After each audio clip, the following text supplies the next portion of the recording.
Black history. According to the public school system, Negroes were brought to America in 1619, forced to work as slaves on plantations, until one day this great white man named Abraham Lincoln came along and felt bad for the slaves and signed the Emancipation Proclamation in 1863, which freed the slaves. But there were still some bad whiteys in the southern states that passed Jim Crow laws for segregation. Afterwards, there came more whites that felt bad and then gave blacks civil rights in the 1960s, then allowed a black man to have the presidential office named Barack Obama. Now blacks are finally equal to whites. We can all get along. The end. Now, moving right along to our English lecture for the day. I don't think so.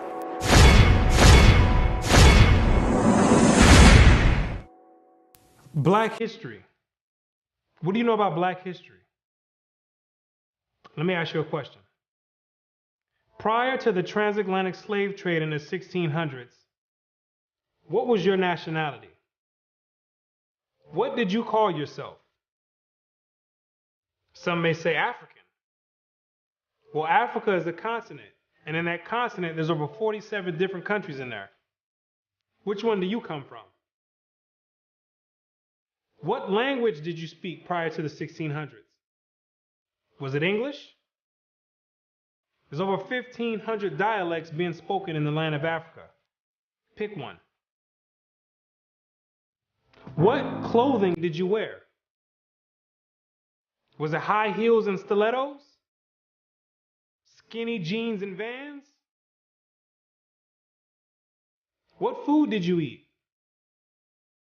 Hamburgers and hot dogs? French fries and SpaghettiOs? What religion did you partake in? Who was your God? Was it Christianity and Cesare Borgia? Most of you have no idea about the answer to these questions.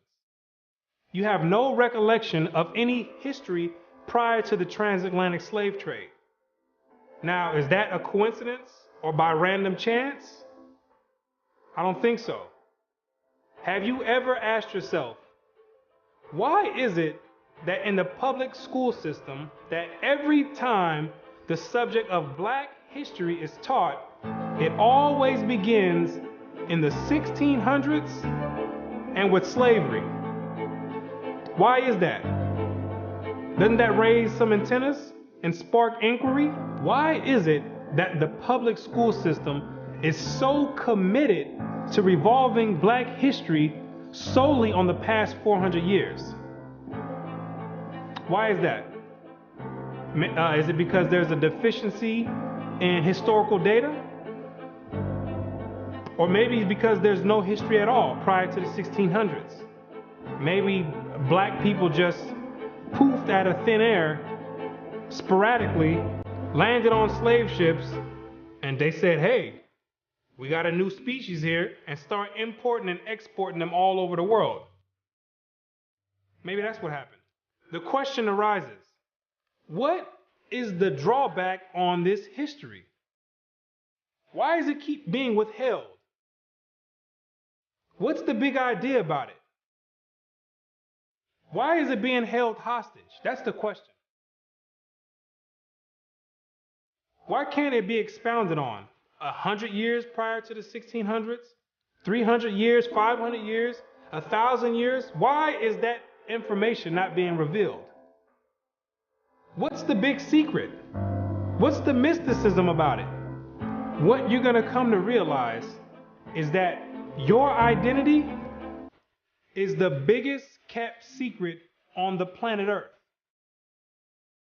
Oh, you thought that NASA and the space station and the secret missions being conducted by them, oh, you thought that was the biggest kept secret on Earth. No, this is bigger than that. You thought that the government and the CIA and the FBI hiding information about UFOs and Planet X and Nibiru and aliens, you thought that was the biggest information and biggest kept secret. No, this is bigger than that. The elite Confederate has spent billions of dollars and constructed an innumerable amount of psychological stratagem to ensure that you never received and acquired this information that's about to be put out. You're about to receive pertinent information from some of the most reputable biblical scholars, historians, and archaeologists. And they all know something that you don't know. And that's your identity.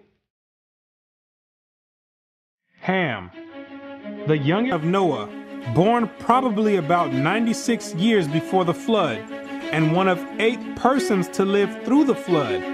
He became the progenitor of the dark races, not the Negroes, but the Egyptians, Ethiopians, Libyans, and Canaanites.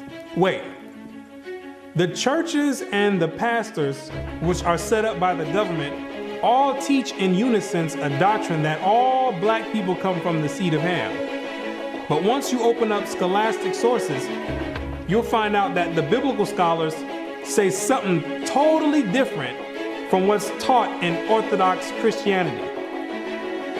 What do they mean by Ham is the father of the dark races but not the Negroes? The Negroes themselves are a dark race of people, so how can you say that Ham is the father of all these dark races and exclude the Negroes? What are the biblical scholars trying to convey? What the biblical scholars are saying is that you're not African. There's only 4 families, according to the Bible, that make up the native population of Africa, or the land of Ham. And the biblical scholars know that you don't descend from any one of those 4 families. In order to write that in a scholastic and academic book, the biblical scholars have done extensive and thorough research on both the so-called Negroes and the Africans, the native Africans. And they came to the conclusion after the extensive research that the Negroes don't have anything to do with the native Africans at all. They're 2 totally separate people. In the 1840s, Morton collaborated with George R. Gliddon, an Egyptologist, who provided him with mummy heads and information about the racial significance of Egyptian tomb inscriptions. In Crania Aegyptiaca, published in 1844, Morton pointed out that both cranial and archaeological evidence showed that the Egyptians were not Negroes. In 1840, Dr. Morton was trying to find out the racial origin of the so-called Negroes that were in America in slavery. So he got together with the Egyptologists, which supplied him with the mummy heads, and what he did was conduct an extensive research on the cranial remains of the heads in Egypt, in contrast to the cranial remains of the heads in America. And what he found out is that the Negroes that were in slavery were not Africans. He found out that the skulls were 2 totally different types of skulls. The Negro's head was longer than the Egyptian head. The physical characteristics from the outside look similar, with the thick lips and the broad nose. But once you start delving into the real characteristics, he found out that there were 2 totally different people, as abolitionists and colonizationists had maintained, and that in fact, blacks had been relegated to the same servile position in ancient Egypt as in modern America. But what Dr. Morton did discover is that the Negroes that were serving slavery in America served the same position and servitude in ancient Egypt when they matched other skulls and other cranial remains in Egypt. They said these are exact matches. So what are the scholars saying? What you're going to find out is that they're saying that you are the biblical Israelites. Yes, you're the same exact people that served slavery in the land of Egypt. You're the same exact people that God sent Moses to go redeem under the hand of Pharaoh. You're the same exact people. And when you read the Bible, you'll find out that slavery is a central theme in the Bible. It's a reoccurring theme with the Israelites. The Israelites cannot run away and get away from serving slavery. It continues to happen over and over, all the way up until today. You came out of Egypt as slaves. came down into the land of Israel, no sooner as you got there, then you had the Assyrians come, capture the land of Israel, and take you and make you slaves. In the 9th year of Hoshea, the king of Assyria took Samaria and carried Israel away into Assyria. You came out of the land of Assyria, went back to the land of Israel. Then the Babylonians came, which are the modern day Ethiopians, the Cushites, came to the land of Israel and made you slaves. So all Israel were reckoned by genealogies. And behold, they were written in the book of the kings of Israel and Judah, who were carried away to Babylon for their transgression. You came out of the Babylonian captivity, went back to the land of Israel. Then the Persians came on down there, took the Israelites and made you slaves. For we were bondmen, yet our God hath not forsaken us in our bondage, but hath extended mercy unto us in the sight of the kings of Persia. You came back from the Persian Medo captivity, went back to the land of Israel, rebuilt the temple up. Then the Greeks came on down there, took you and made you slaves, to entreat them that they would take the yoke from them. For they saw that the kingdom of the Grecians did oppress Israel with servitude. After you came from the Greek captivity, you went back into the land of Israel, rebuilt the temple because the Greeks were sacrificing swine and pig on the altars. No sooner as you came back to the land of Israel, then the Romans came and had you during the time of Christ as slaves. It was so much slavery going on with the Israelites that Jeremiah himself had to ask, is Israel just put on earth just to be slaves? Is that your whole purpose? Just to be servitude to other nations? Is Israel a servant? Is he a homeborn slave? Why is he spoiled? So you might be asking yourself, if the so-called Negro is part of the 12 tribes of Israel, how in the world did you get to the west coast of Africa? And when ye shall see Jerusalem compassed with armies, then know that the desolation thereof is nigh. This is Christ right here speaking to the Israelites. He says, when you see Jerusalem compassed or surrounded by the Roman armies, then know that the desolation or the destruction of the land of Israel is getting ready to happen. The Romans getting ready to come in here and tear some stuff up. Then let them which are in Judea flee to the mountains, and let them which are in the midst of it depart out. And Christ says, when you see the Romans coming in, you better get ready to flee into the mountains. And what you're going to realize is that the mountains that he was talking about was the land of Africa. It was the same exact place that Mary and Joseph took Jesus when they were fleeing from Herod when he was trying to come find Jesus to kill him. They went right into Africa. And the Israelites went into Africa as well, fleeing from the Romans. In the year 65 BC, the Roman armies under General Pompey captured Jerusalem. In 70 AD, General Vespasian and his son Titus put an end to the Jewish state with great slaughter. During the period from Pompey to Julius, it has been estimated that over 1 million Jews fled into Africa, fleeing from Roman persecution and slavery. The slave markets were full of black Jewish slaves. Over 1 million of you Israelites fled from the land of Israel into the land of Africa, running away from the Romans because the Romans was coming to put slaughter to the Israelites. The ones that didn't take heed to the prophecy of Christ when he said you better leave and go to the mountains, go to Africa, when they got caught by the Romans, they were taken back to Europe and sold in slavery and put in servitude and became gladiators, put in the lions' dens. The pagans and the Romans attacked the Jews indiscriminately. Both the Jewish soldiers and the uninvolved peaceful population without mercy. As a result of this merciless attack, many Jews fled to those parts of northwest Africa known as Tunisia, Algeria, Morocco, and Mauritania. Many other Jews fled to other areas where Rome did not have any jurisdiction. This was to the region of the south, the Sahara Desert, and the Sudan.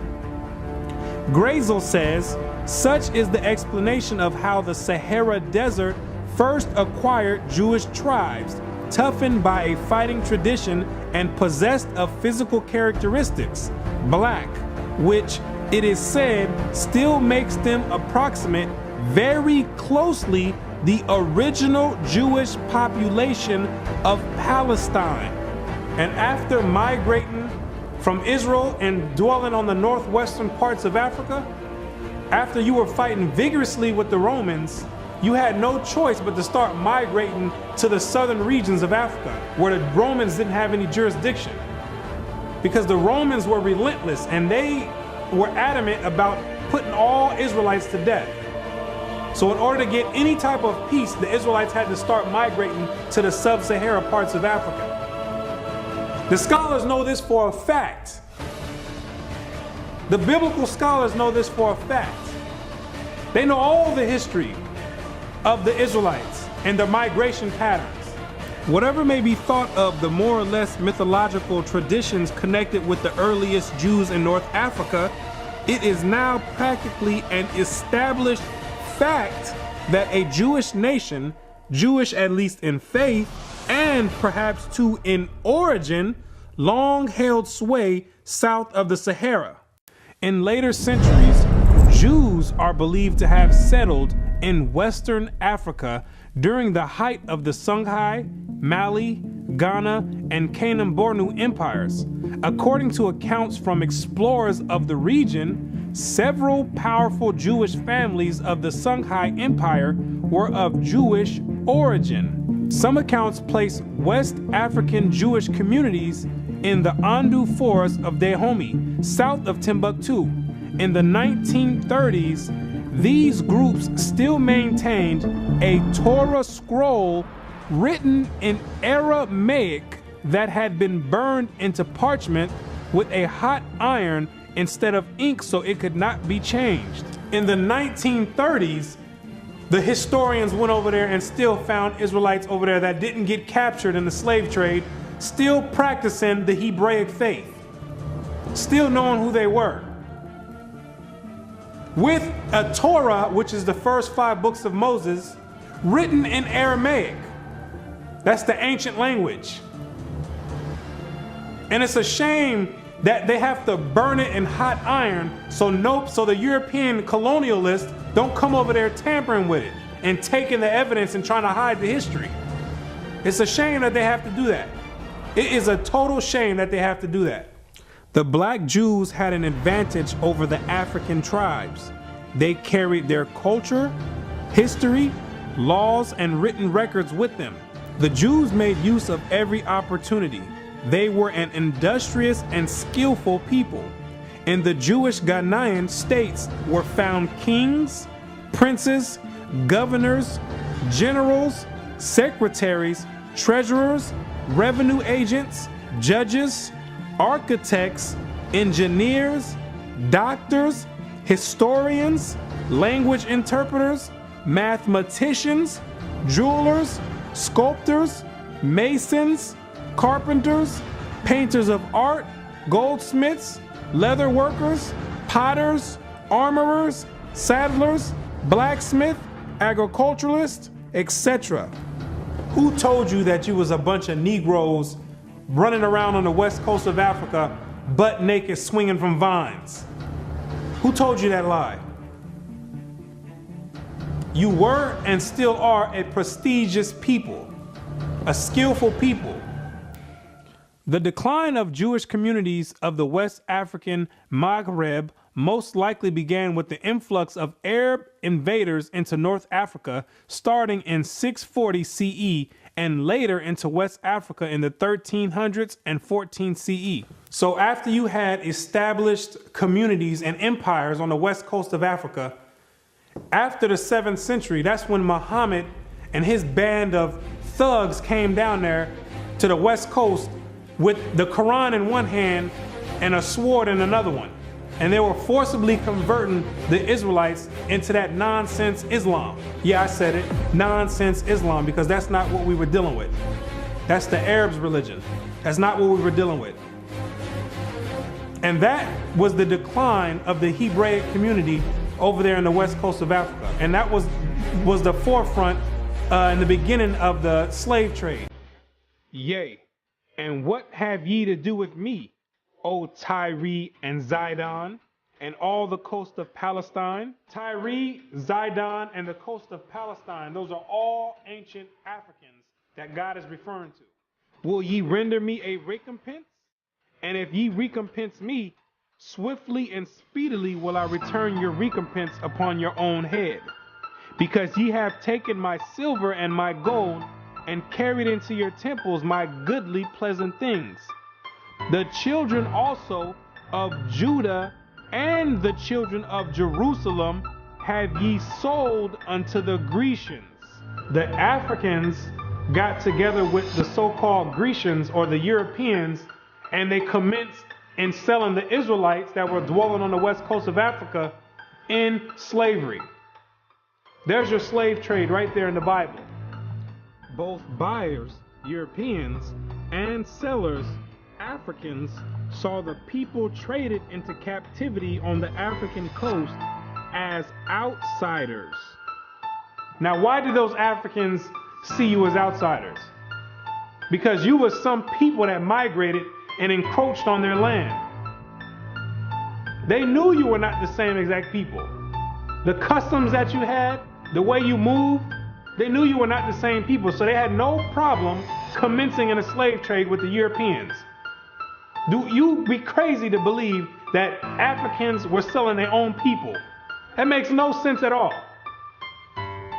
When the Europeans put that in the textbooks, they're using technicalities, saying Africans sold other Africans. When they're using technicalities, what they mean to say is native Africans were selling Israelites that were living in Africa.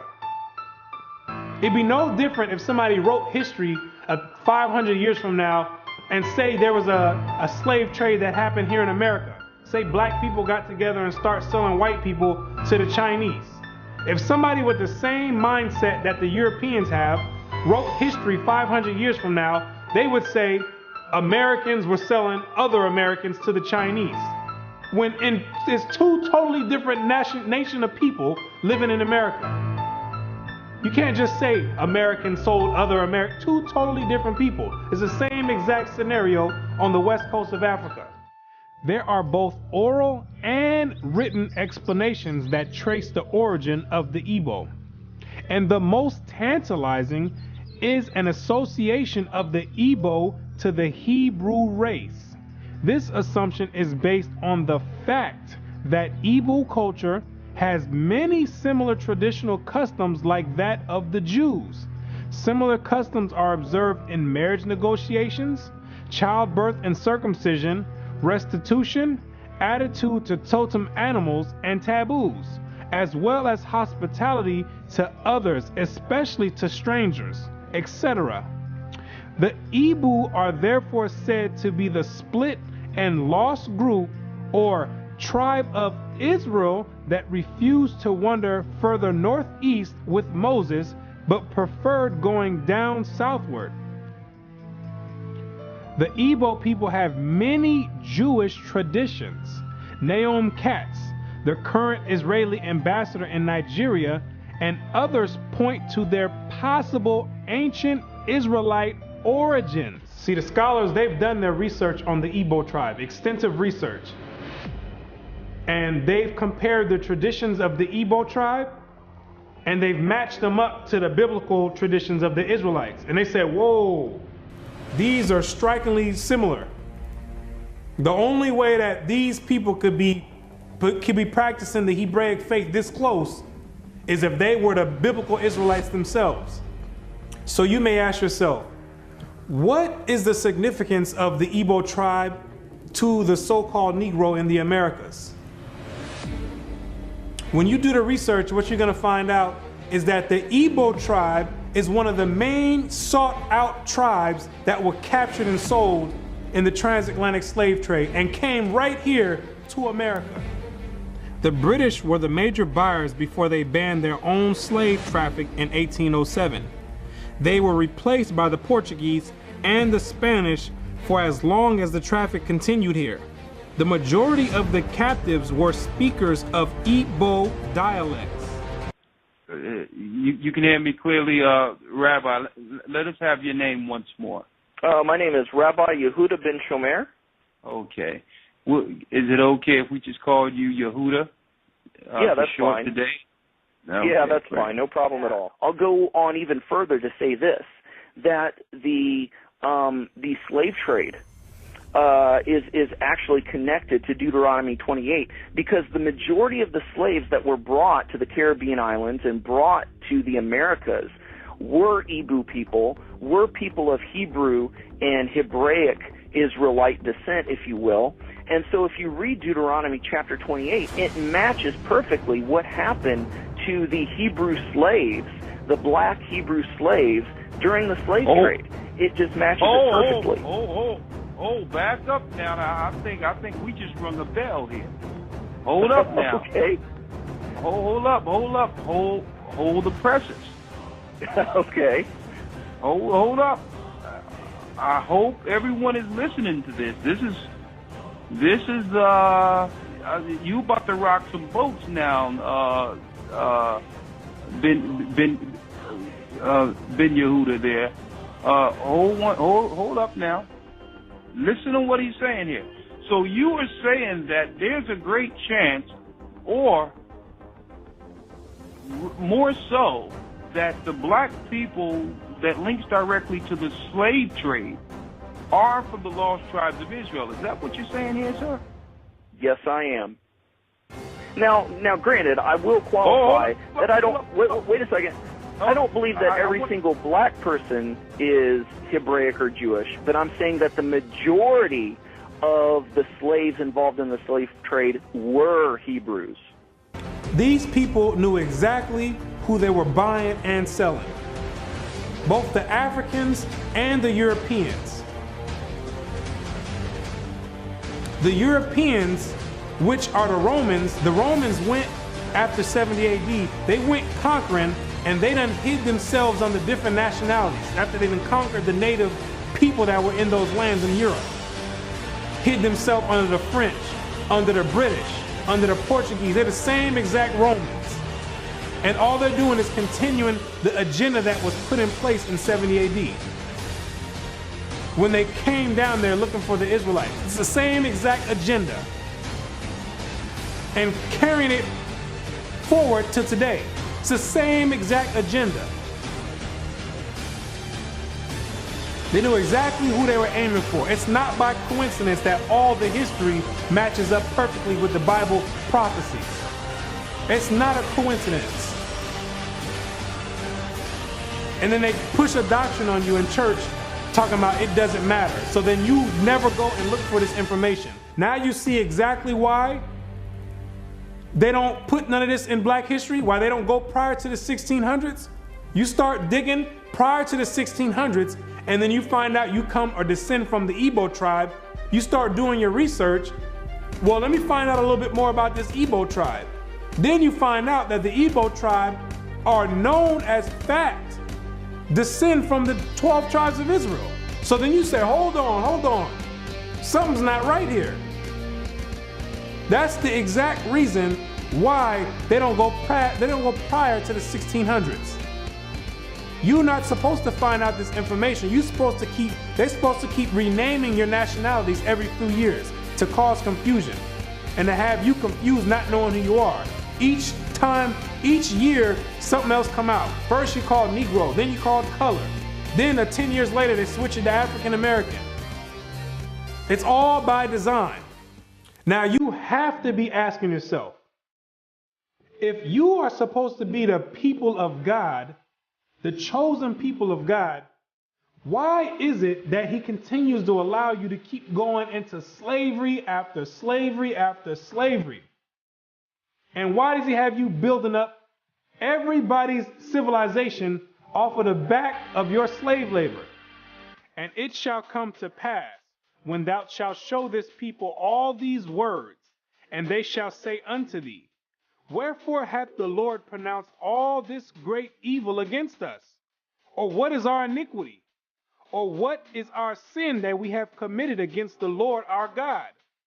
Then thou shalt say unto them, because your fathers have forsaken me, saith the Lord, and have walked after other gods, and have served them, and have worshipped them, and have forsaken me, and have not kept my law.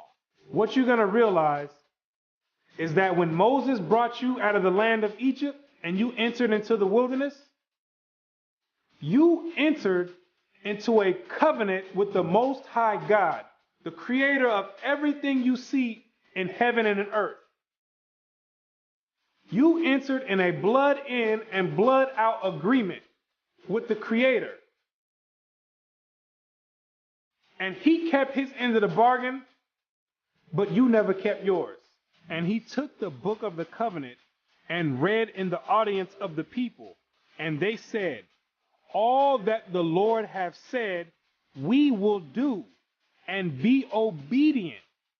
And Moses took the blood and sprinkled it on the people and said, behold, the blood of the covenant which the Lord hath made with you concerning all these words. Once Moses sprinkled the blood on you, there was no way out of it. You entered into the covenant.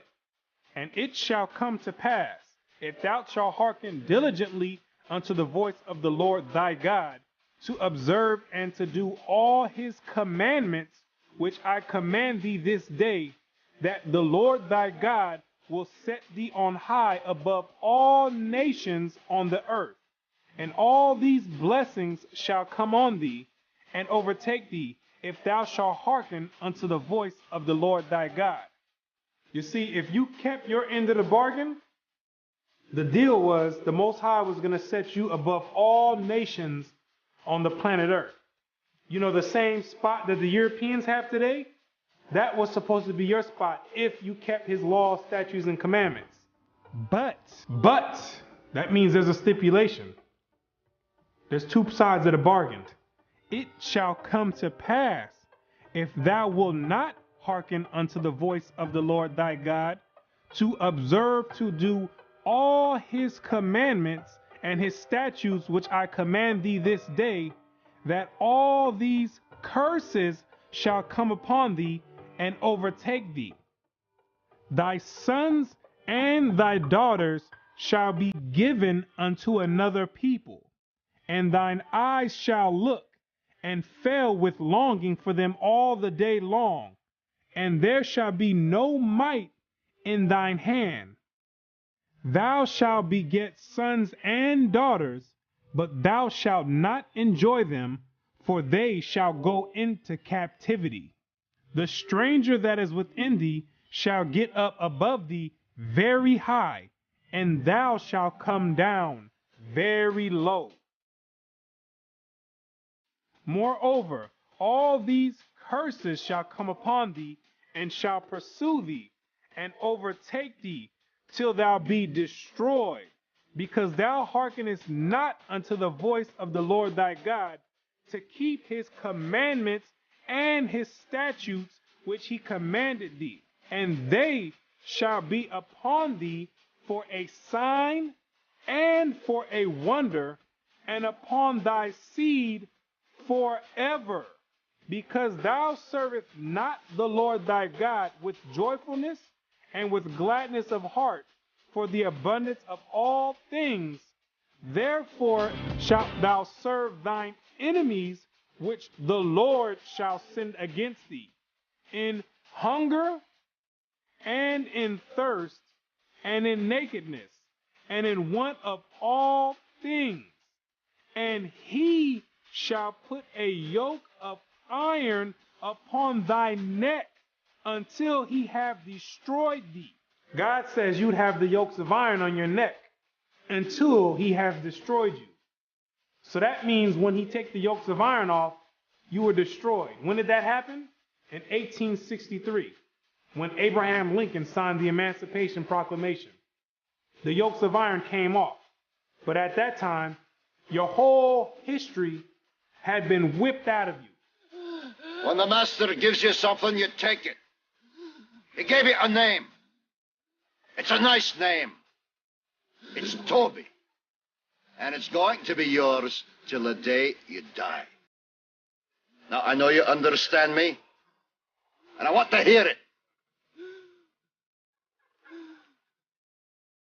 Again!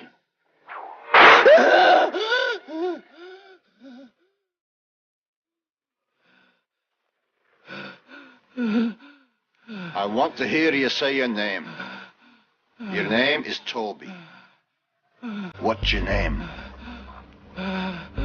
Kunta.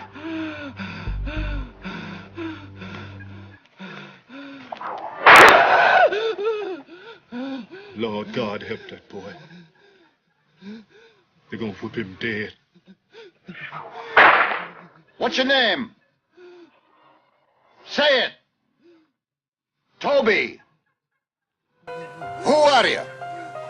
Say your name.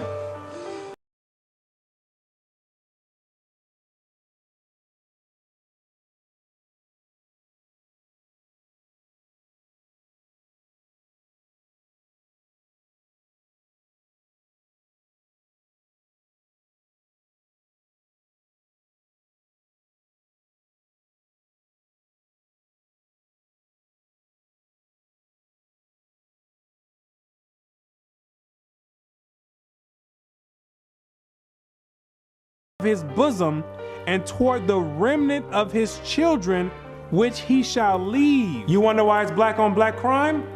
You didn't keep your part of the covenant. You wonder why black men always leave the children? You didn't keep your part of the covenant.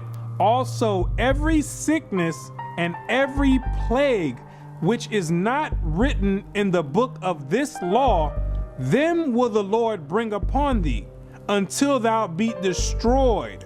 Why are you number one in HIV? You didn't keep your part of the covenant. Why are you number one in hypertension and high blood pressure? You didn't keep your part of the covenant. Why are you number one in high cholesterol? You didn't keep your part of the covenant. Why are you number one in diabetes? You didn't keep your part of the covenant. Why are you number one in all negative effects across the board? You didn't keep your part of the covenant. And the Lord shall scatter thee among all people from one end of the earth even unto the other. And there thou shalt serve other gods, which neither thou nor thy fathers have known, even wood and stone. And among these nations shalt thou find no ease, neither shall the sole of thy foot have rest. But the Lord shall give thee there a trembling heart, and failing of eyes, and sorrow of mind. And thy life shall hang in doubt before thee, and thou shalt fear day and night, and have no assurance of thy life. In the morning thou shalt say, would God it were even? And in the evening thou shalt say, would God it were morning? For the fear of thine heart wherewith thou shalt fear, and for the sight of thine eyes which thou shalt see. And the Lord shall bring thee into Egypt again. The word Egypt in the Bible means bondage or slavery. I am the Lord thy God, which have brought thee out of the land of Egypt, out of the house of bondage. So when God says he's gonna bring you into Egypt again, he's saying, I'm gonna bring you into slavery again with ships. But this time you're going with ships, packed up like sardines in a can. By the way whereof I spake unto thee, thou shalt see it no more again. And there ye shall be sold unto your enemies for bondmen and bondwomen, and no man shall buy you. And God says no man shall buy you. Back in the biblical days, you would be able to buy or redeem a slave by payment. But God says no man is going to be able to redeem you out of this slavery. this last one I bring you to, this last Egypt, nobody's going to get you out of it. Marcus Garvey tried to get you out of it, didn't work. Martin Luther King tried to get you out of it, didn't work. Malcolm X tried to get you out of it, didn't work. Louis Farrakhan tried to get you out of it, didn't work. Al Sharpton tried to get you out of it, didn't work. Why? Because you are still breaking the covenant.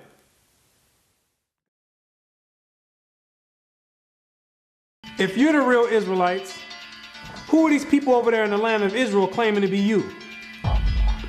Those are Romans, Europeans. They got pushed up in the South Georgia, Russia, in the Caucasus Mountains, and hid themselves under the name of Khazars. Between the 8th and 9th century, the Khazarian Empire under King Bulan adopted the traditions of the Israelites and mixed it with paganism and called it Judaism. Yes, we know your history too.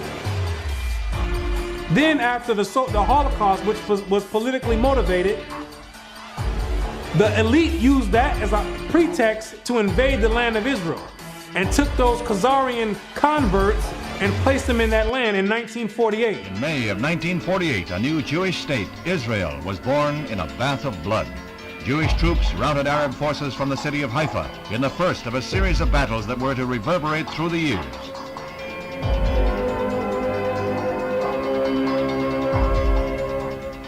In the year of independence, fighting was fierce in the Negev desert area.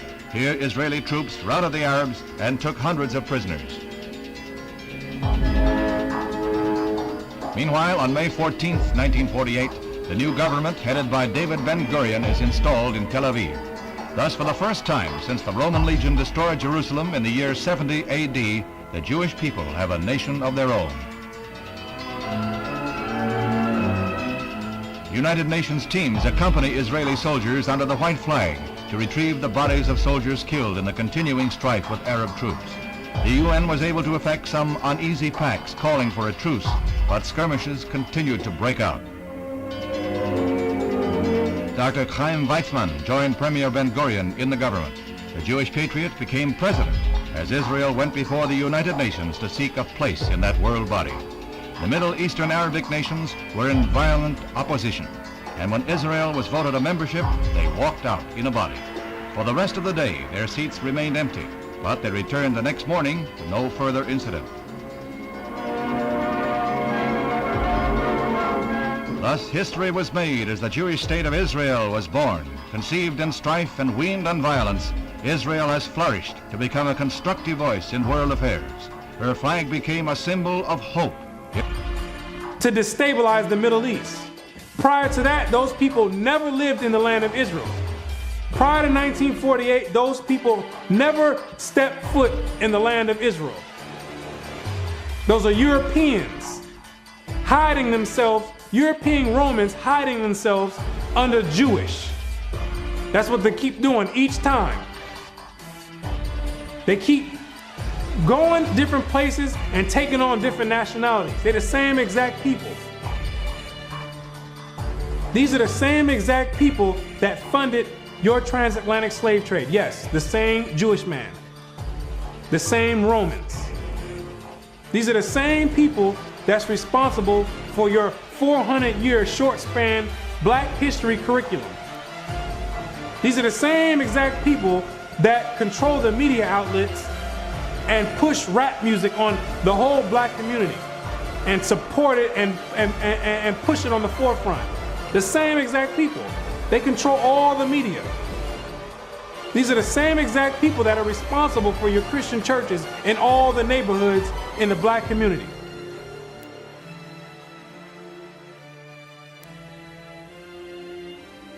The Bible says when the real Jews get in the land of Israel, there will be no more war. Since those converts, Khazarian converts, went into the land, it's only been war. They don't fit the prophecies. They over there dealing with Satan. I know thy works and tribulation and poverty, but thou art rich. And I know the blasphemy of them which say they are Jews and are not, but are the synagogue of Satan, using the Babylonian Talmud as their authoritative source. These people are not the real Jews, and they have nothing to do with the Most High God and the biblical Israelites. They're not the real Jews, and they're dealing with Satan at the highest level. What are these nations trying to accomplish by suppressing all this information? What you're going to realize is that there's a group of nations that are confederate together that have been trying to get rid of the Israelites from way back when so they can offset the Bible prophecies. Keep not thou silence, O God, hold not thy peace, and be not still, O God, for lo, thine enemies make a tumult, and they that hate thee have lifted up the head. They have taken crafty counsel against thy people, and consulted against thy hidden ones. They have said, come, and let us cut them off from being a nation, that the name of Israel may be no more in remembrance. The elite know that America, according to the Bible, is the last kingdom before the return of the Messiah. It's the last reigning kingdom, called Babylon the Great, or the Little Horn. And they're trying to offset prophecy and prolong their rulership, because they know that when Christ returns, he and the 144,000 are going to be the next ruling government on the planet Earth. And he that overcometh and keepeth my works unto the end, to him will I give power over the nations, and he shall rule them with a rod of iron. As the vessels of a potter shall they be broken to shivers, even as I received of my Father. And I heard the number of them which were sealed, and there were sealed 144,000 of all the tribes of the children of Israel. The elite don't want this prophecy to go forth. They're going to do anything in their power to offset the prophecies and prolong their rulership, because they know that once the Israelites are in rulership or in authority, that all these nations that had a hand in enslaving the Israelites, they're all going in captivity. It's going to be their turn for servitude. For the Lord will have mercy on Jacob, and will yet choose Israel, and set them in their own land. And the stranger shall be joined with them, and they shall cleave to the house of Jacob. And the people shall take them and bring them to their place. And the house of Israel shall possess them in the land of the Lord for servants and handmaids. And they shall take them captives, whose captives they were, and they shall rule over their oppressors. Therefore, all they that devour thee shall be devoured, and all thine adversaries, every one of them, shall go into captivity. And they that spoil thee shall be a spoil, and all that prey upon thee will I give for a prey. He that leadeth into captivity shall go into captivity. He that killeth with the sword must be killed with the sword. Here is the patience and the faith of the saints. The elite have got together with their top scholars in their think tanks, and they know these prophecies to a T. They didn't study this book back and forth. They understand all the breakdowns and prophecies.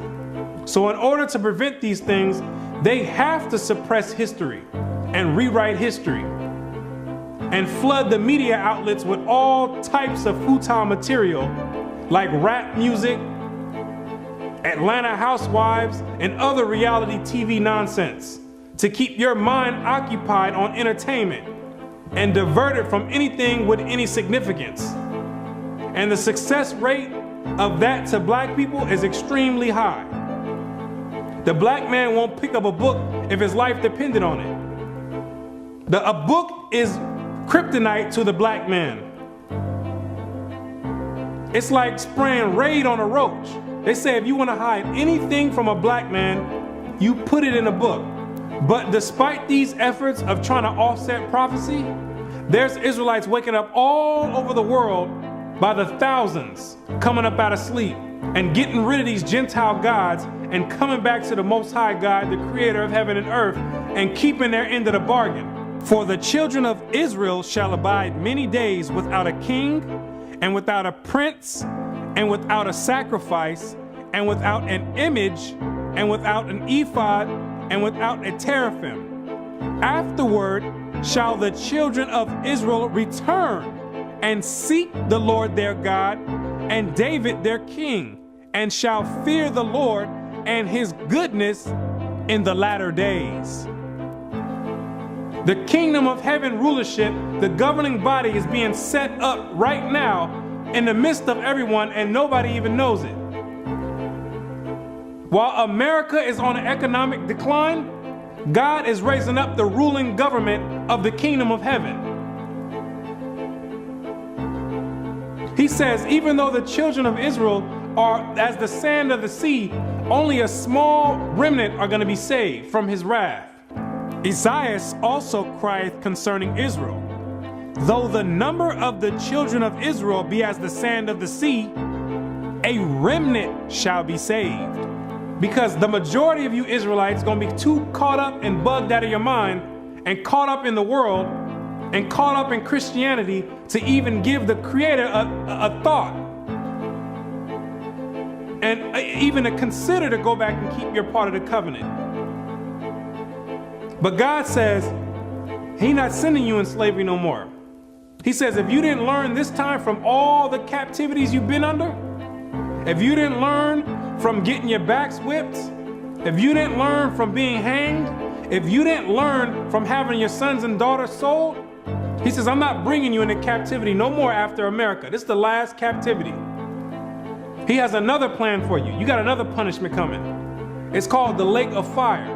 But the fearful and unbelieving and the abominable and murderers and whoremongers and sorcerers and idolaters and all liars shall have their part in the lake which burneth with fire and brimstone, which is the second death.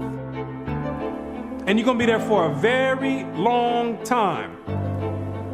But to those that have an ear and come back and return to the Heavenly Father, He's going to make a new covenant with you.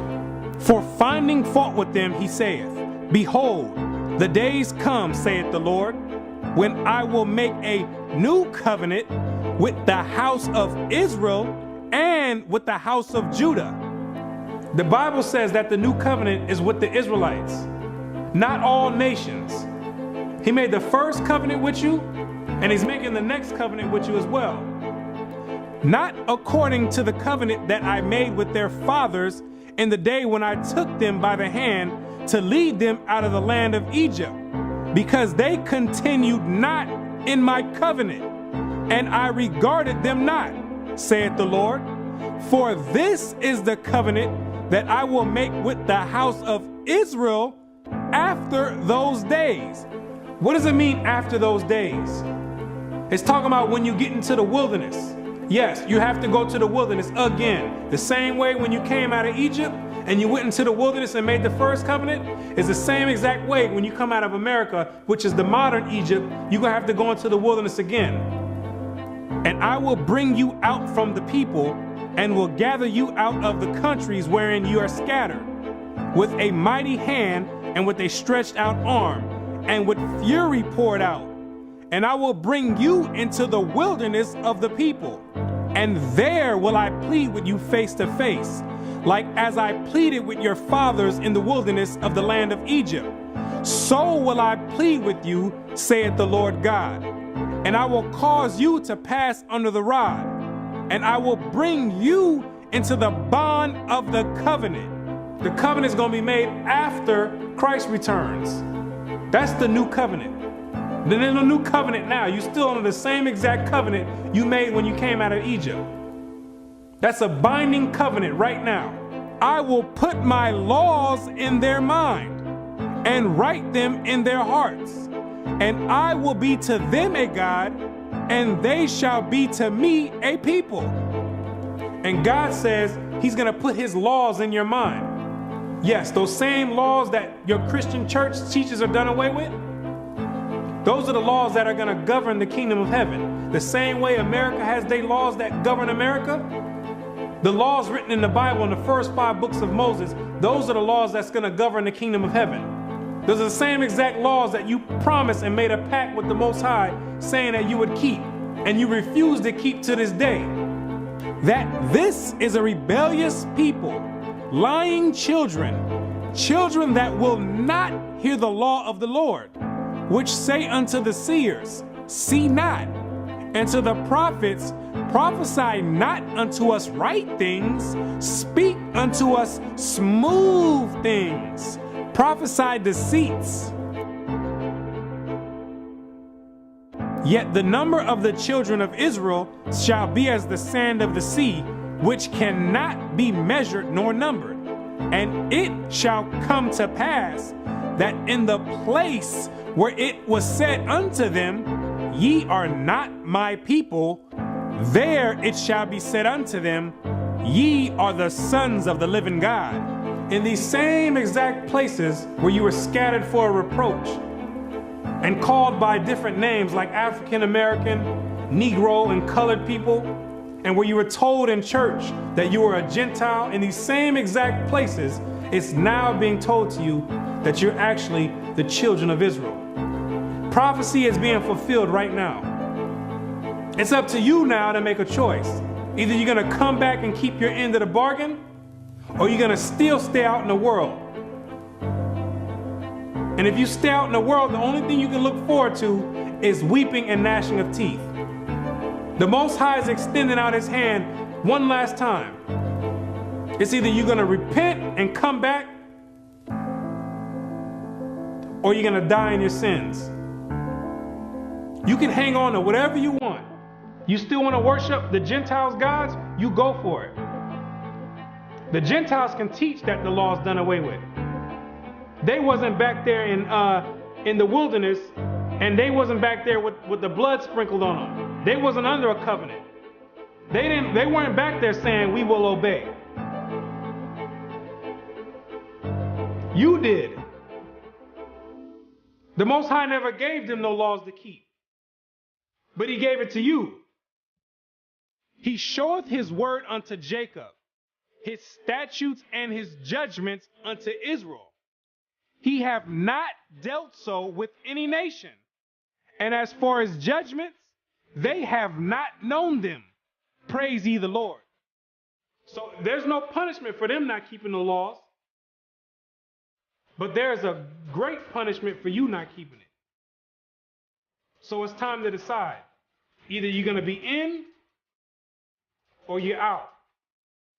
But now you know who you are.